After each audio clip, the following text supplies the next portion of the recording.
Hello! Thank you for joining me. It is Kamen Rider Fire once again. I have just seen the second episode of Dobutsu Sentai Zyuohger, and I'm here to talk about it. Now, I have to get out of the way before I begin that I am a little under the weather, so excuse me if my thoughts are not clear and concise, or if I have little weirdness in there. Sickness, people, but what you gonna do? So, on to the second episode. My goodness, this series is really getting off to a good start. I know there are people like Mr. Weenie Productions and others who kind of go in depth about the plot and they kind of give you a beat for beat. I don't like doing that, as these are kind of my first thoughts and impressions. So I'm just going to tell you just a basic about the plot, but not go in depth. Well, Yamato and the rest of the group are now in the human world.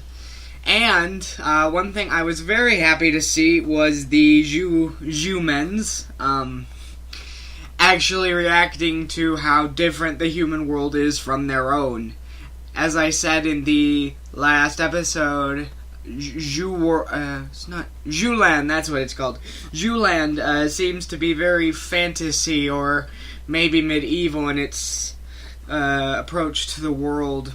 I wouldn't exactly say tribal because they have markets and shops and homes and things, with the mystical bent being the link cube, but it was really nice seeing all of the group, except for the human one, reacting to how different the human world is.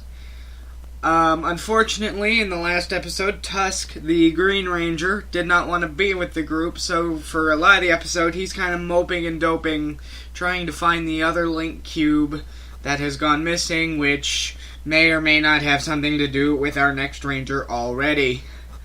But, Yamato takes the group back to his uncle, who is apparently a sculptor, a very kooky sculptor. He does a lot of animal carvings. Gee, that's weird. His whole team, or his nephew and the rest of the team are all animals. What a coincidence. But he likes to pretend to be animals, so when the group, or when the humans cause trouble, Yamato brings them back to stay with his uncle so they can kind of lay low for a bit. And the Blue Ranger, Sella, the shark, thinks she hears a seal, but what she actually hears is Yamato's uncle upstairs kind of playing a seal so he knows how to bring the sculpture to life.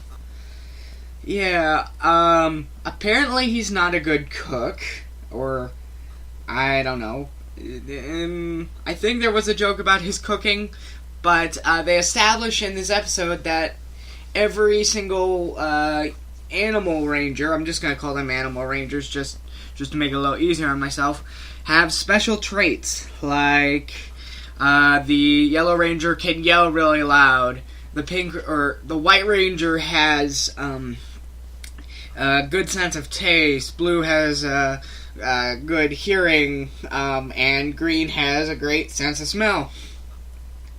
I like that they are bringing in animal traits. That's really kind of cool, and throughout this episode they go from both their animal form and human form.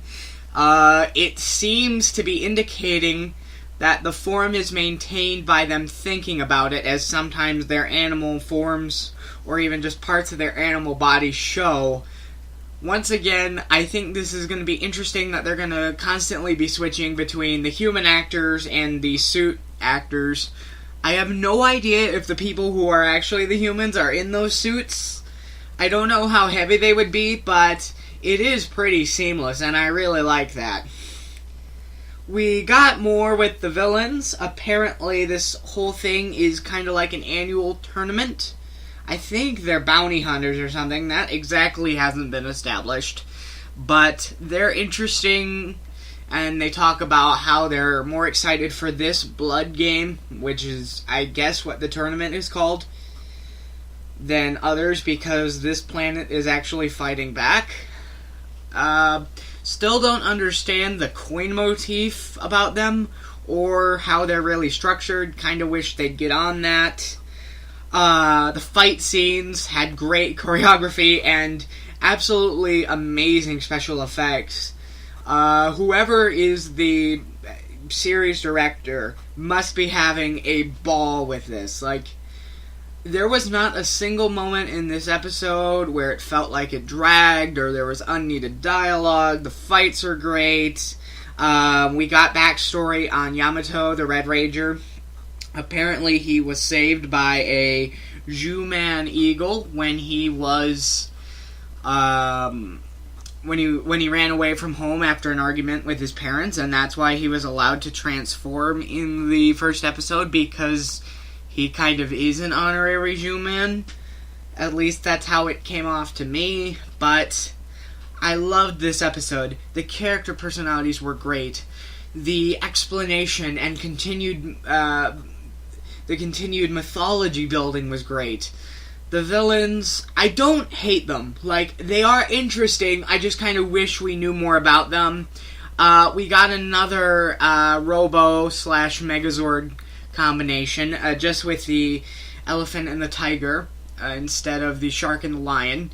It's still called Zyuohger, but I like that everybody can kind of transform, but it is kind of a first come, first serve type thing, at least in these first 2 episodes. The theme song was played again over an amazing fight at the end. I love this show.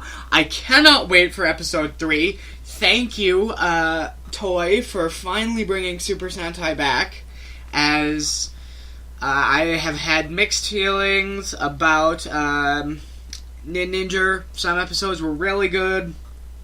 Some others I couldn't stand.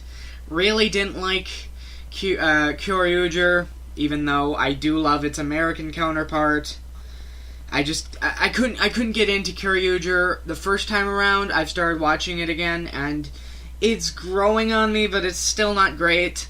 I thought Tokyuger was good for the most part. However, there were some parts where it felt like the series should have been over, but it wasn't.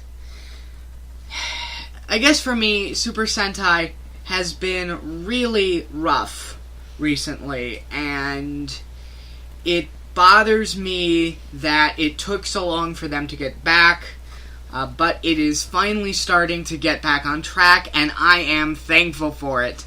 Anyway, thank you all for watching. I hope you enjoyed, and I'll see you for episode 3. Bye-bye.